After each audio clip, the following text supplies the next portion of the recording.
Shafe, as you listen to Coach Rule and some of the coaches over the last week or so, I'm curious if you have felt any differently about any position groups that have been identified. The reason I asked that question is mostly offensive line that got mentioned by, I believe, Coach Rule on Saturday. I think that's a spot where people have a lot of concern. It seems like a spot he's pretty encouraged by. Have any of the sound clips moved you at all? Yeah, I feel like so far of the early part of the spring has been the offensive line, and so that would be sort of the thing that you'd kind of clue in on. And I know a couple of the people I've talked to that have watched practice have mentioned linemen as guys that have stood out. I know when I was over there, some of the better looking, almost reshaped individuals, if you would, and linemen tend to have a bigger canvas to be able to do that. So I think that's why they catch your eye both on the offensive line and the defensive line more when they do kind of reshape. I think it's an intriguing group because you've got a lot of young guys that are going to have opportunity or are hungry to kind of prove things. And you have some guys out this spring that maybe there's an assumption there's roles for them that may not be there. I mean, they may come back to having to earn a spot that we thought was going to be given. And so I think there's just a lot of intrigue. And then for me personally, Nebraska's brought in a lot of offensive line recruits. And so I've talked to a lot of guys who have spent their time watching the line and watching Donovan Raiola, who I think is sort of enjoying maybe it sounds weird because I think there's always angst about Nebraska's offensive line, but I think this is the most accepted he's been from the Nebraska fan base. I think recruits seem to be pretty enamored with how things look on the line. And then, like I said, what the stuff that I hear from people who've watched live portions of practice, the line has done a really nice job in the run game. And so you measure that up against what the defensive line looks like, and that leaves some questions. But overall, it's been pretty positive for the guys up front. Chafe, and maybe you are or aren't in this camp, and I'm going to go back to this, and I swear I'm trying to be objective. I really think, even though it didn't work out with him as an offensive coordinator, I'm holding firm that Satterfield is a fantastic coach. I look at the tight end room, and how much of that would you, because you'll tell me, how much of that do you think, when I say fantastic, how much of that do you think is hyperbole versus how much you would let me sit you down and walk you through each individual player? I think some of it's hyperbole because we just don't know how to.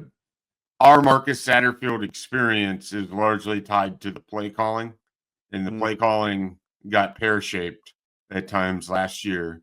And so I think it's going to be hard for people to accept that Marcus Satterfield can be a fantastic position coach because they only want to think about him as the offensive coordinator, which he no longer is.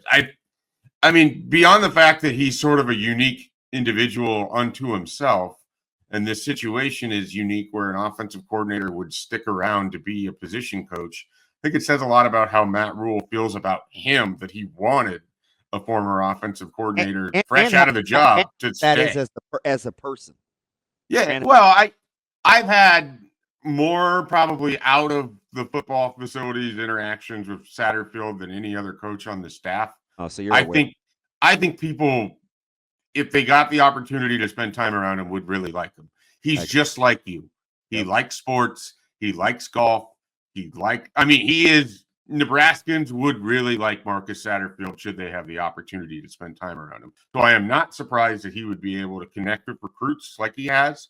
I'm not surprised that I anticipate he's an effective communicator, an effective teacher with whatever he's trying to get across to those tight ends because he's an easygoing guy to talk to. Now, I can't speak to his refinement of where they are at as a position, but I don't have a lot of concerns about the tight end group. I know they like Luke Lindenmeyer, and I think there's a lot more out there for him than what we saw last year.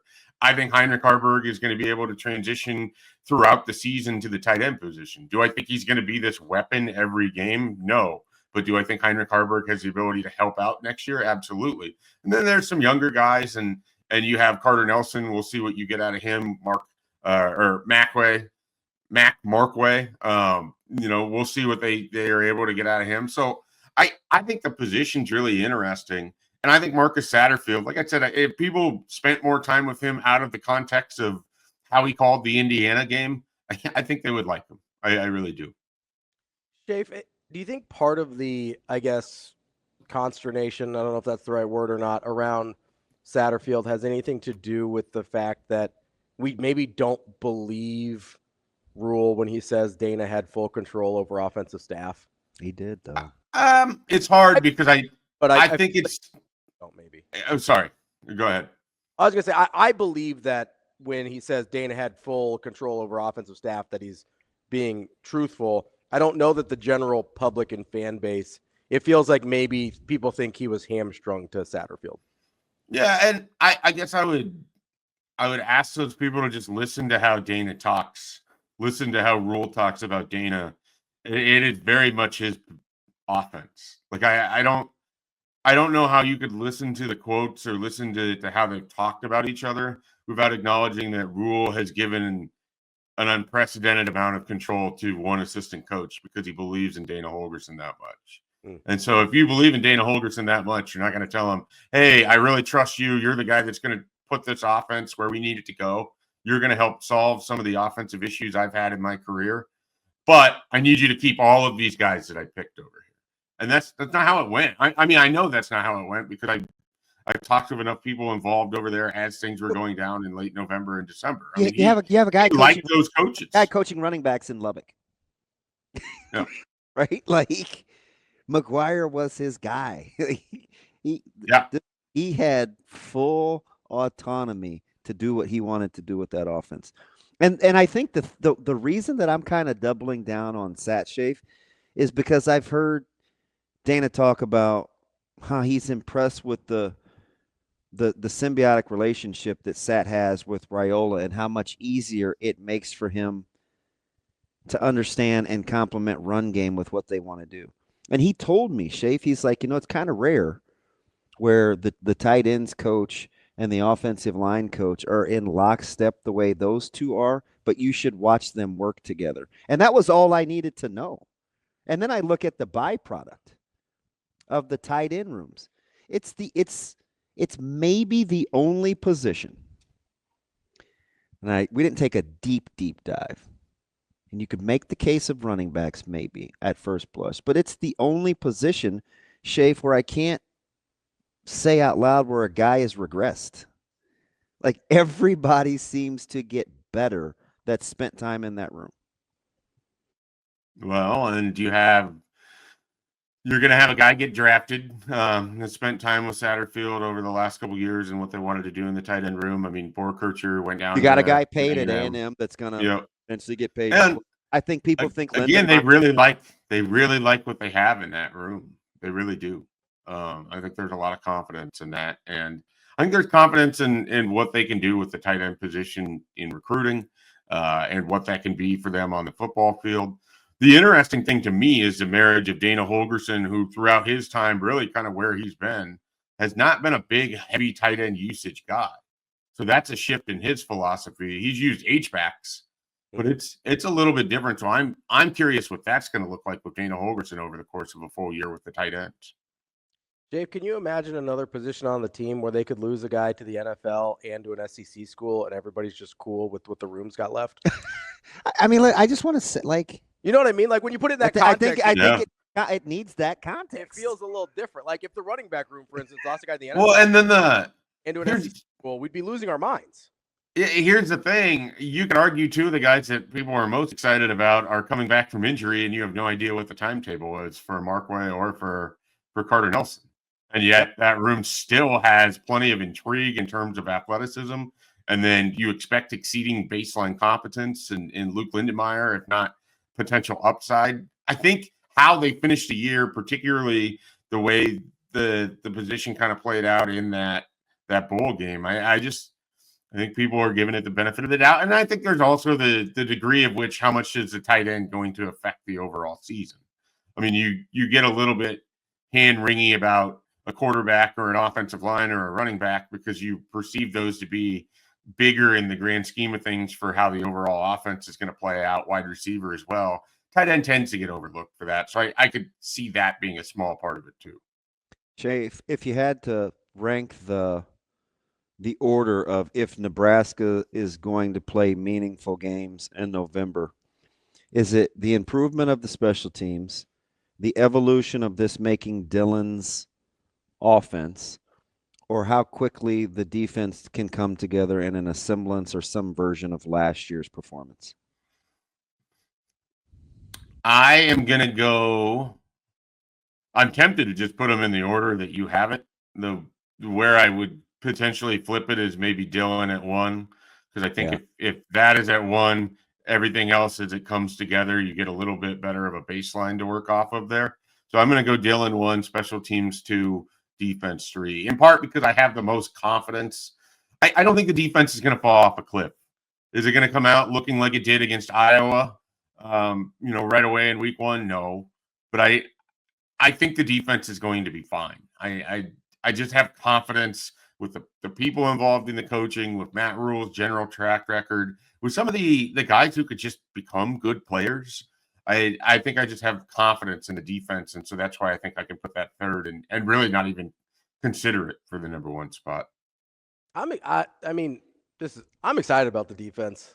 Like, I think they could be Me too. a lot more disruptive than they were last year, especially in like impacting the quarterback. Like, I think there's a chance that I don't know if they're going to be better in terms of metrics and numbers and things like that, but I do think there's a chance there's more splash plays out of the defense this year. How much of that is Butler's maybe going to be more aggressive than what we saw from Tony White in money down situations? I think a lot of it to me is there's going to be more called disruption than necessarily created disruption, if that makes sense. Yeah, I mean, for me, I'm mostly thinking about personnel when I'm thinking about it, if I'm being honest. Like, I think I really like the potential of some of the personnel, and that's obviously Ty Robinson was great, but unless you're Ndamukong Suh, you can only be so disruptive from a defensive tackle spot or nose guard or whatever you want to call them, from an interior defensive line spot. I like a lot of the guys they've got that could impact like negative plays, pass rushers, tackles for loss, things like that. I think you're right about Butler as well, but that's not what I was thinking about. I was thinking about I would say I'm excited, and I want to go back to Dylan because I need you guys' help here in a second. I'm excited because I like so far the way that the pieces of the staff are built. I got the energy, I have the technician, I have the combos. They're just the personalities. And now, Shafe, we have the willingness to let a smart guy be a smart guy in Butler because he has hands-on guys that he trusts to make sure that everybody knows what he wants to do. Like, it doesn't really sometimes matter how smart a guy is or what he wants to do if nobody else can relate to it. or if you can't communicate those things. I love how, like, I mean, watching Simpson be the go-between between Dvorak and Terry, and to have Snow and Addison and Butler together, that's at least on paper, it's pretty legit. Just think of their personality, Shafe. Like, it's good to not have too much sugar or too much fruit or too much crust when you make the pie, right? It just seems like the ingredients fit together. Well, they were assembled with this in mind, and again, you listen to Rule throughout this offseason, or just going back to the middle of last month. I mean, there certainly seems to be a confidence in the group that he's assembled. I think there's a comfort level with some of these guys, which is interesting because you have, when we were talking about blending this, there's also inexperience. Phil Simpson's never been a position coach at this level before. Terry, but for him, it's his first full stop. He is the defensive line coach at a place for the first time. So there's going to be some growing errors, I would imagine, in that as well. But I look at it. You have 3 defensive coordinators over there, 4 technically, because Mike Eckler has experience with it too. But there's just a lot of people who've been put in situations where you can bounce some ideas off of them. I think Rob Dvorak is a shining star of an assistant coach. So I'm excited about what the linebackers are going to be. I believe in that. So there's a lot of ways that this can come together and look good too. But ultimately, are they going to put those guys in position to be successful? Are the players going to make plays? And then are there a handful of defensive players who can make flash plays?